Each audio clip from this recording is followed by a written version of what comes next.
നമസ്കാരം. സുൽത്താൻ ബത്തേരി, നമുക്ക് ഈ പേര് കേൾക്കുമ്പോൾ തന്നെ മനസ്സിലൊരു കുളിരൊക്കെ വരാറുണ്ട്. വളരെ മനോഹരമായ ഒരു വയനാടൻ പട്ടണമാണിത്. അതുമാത്രമല്ല, കേരളം, തമിഴ്നാട്, കർണാടക ഈ 3 സംസ്ഥാനങ്ങളും സംഗമിക്കുന്ന ഒരു ഭൂമി കൂടിയാണ് ഈ സുൽത്താൻ ബത്തേരി. നമ്മൾ സ്നേഹത്തോടെ ബത്തേരി എന്ന് വിളിക്കും.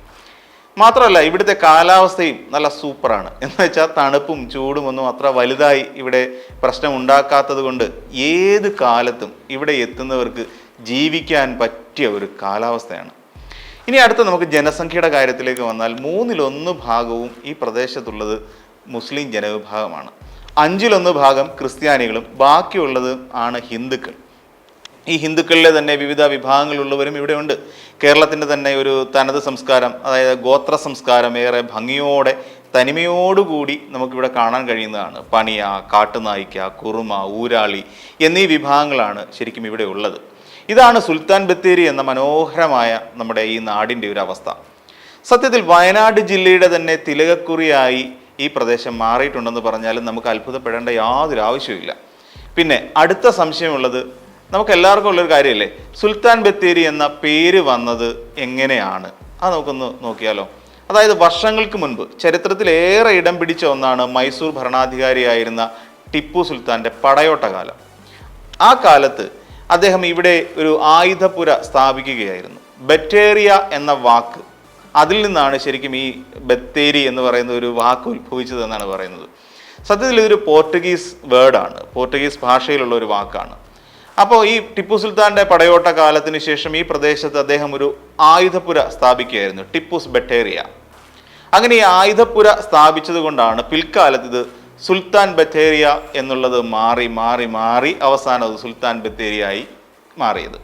ഇപ്പോൾ സുൽത്താൻ ബത്തേരി വാർത്തകളിൽ നിറയുകയാണ്.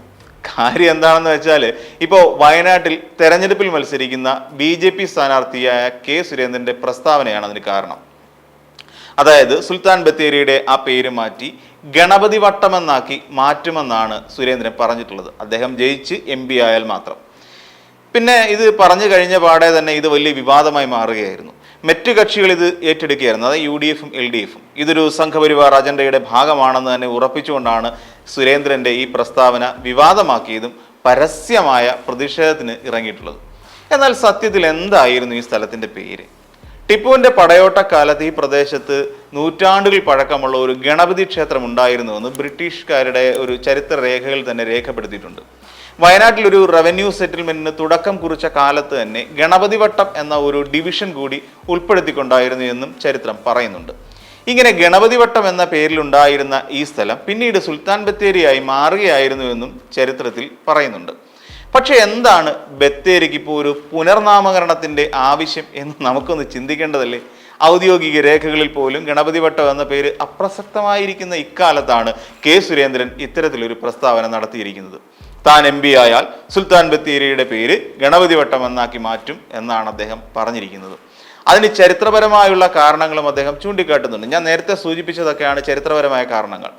ഇക്കാര്യത്തിൽ പ്രധാനമന്ത്രി നരേന്ദ്രമോദിയുടെ സഹായം തേടുമെന്നും 1984 പ്രമോദ് മഹാജന്റെ വയനാട് സന്ദർശനത്തിനിടയിൽ ഇത്തരത്തിൽ പുനർനാമകരണം സംബന്ധിച്ച ആവശ്യം ഉയർന്നു വന്നിരുന്നുവെന്നും ഒരു വാർത്താ സമ്മേളനം നടത്തി അദ്ദേഹം പ്രഖ്യാപിക്കുകയായിരുന്നു, അറിയിക്കുകയായിരുന്നു. ടിപ്പു സുൽത്താനെ കുറിച്ചും സുരേന്ദ്രൻ പരാമർശം നടത്തുന്നുണ്ട്. മലയാളികളെ ആക്രമിക്കുകയും ഹിന്ദുക്കളെ മതം മാറ്റുകയും ചെയ്ത വ്യക്തിയാണ് ടിപ്പു സുൽത്താൻ എന്നാണ് അദ്ദേഹം പറയുന്നത്. LDF-നും UDF-നും സുൽത്താൻ ബത്തേരി എന്ന പേരിനോടാണ് താല്പര്യം. അതോടൊപ്പം തന്നെ ടിപ്പു സുൽത്താൻ്റെ പിന്നാലെ പോകാനാണ് താല്പര്യം. പക്ഷേ അക്രമിയായ ഒരാളുടെ പേരിൽ എന്തിനാണ് ഒരു നാട് അറിയപ്പെടുന്നത് എന്ന ചോദ്യമാണ് തനിക്കുള്ളതെന്നും സുരേന്ദ്രൻ പറയുന്നുണ്ട്. സംഘപരിവാർ അജണ്ടയുടെ ഭാഗമായിട്ടാണ് ഇത്തരത്തിൽ പേരുമാറ്റത്തിനായി സുരേന്ദ്രൻ ആഹ്വാനം ചെയ്തതെന്നാണ് മറ്റു 2 മുന്നണികൾ ഉയർത്തുന്ന വിമർശനം. അതായത് LDF ആണെങ്കിലും UDF ആണെങ്കിലും. അതിനിടയിൽ T. സിദ്ദീഖും PK കുഞ്ഞാലിക്കുട്ടിയും ഇവർ 2 പേരും വളരെ ശക്തമായ എതിർപ്പുകൾ രേഖപ്പെടുത്തിയിട്ടുണ്ട്. ഇത് കേരളമാണെന്നാണ് കുഞ്ഞാലിക്കുട്ടിയുടെ അഭിപ്രായം. അതുകൊണ്ട് തന്നെ ഇതൊന്നും ഇവിടെ നടപ്പാകില്ല. അല്ല, ജയിച്ചാലല്ലേ പേര് മാറ്റാൻ സാധിക്കൂ. സുരേന്ദ്രൻ വയനാട്ടിൽ ജയിക്കാനും സാധ്യതയില്ലെന്നാണ് കുഞ്ഞാലിക്കുട്ടി പറയുന്നത്.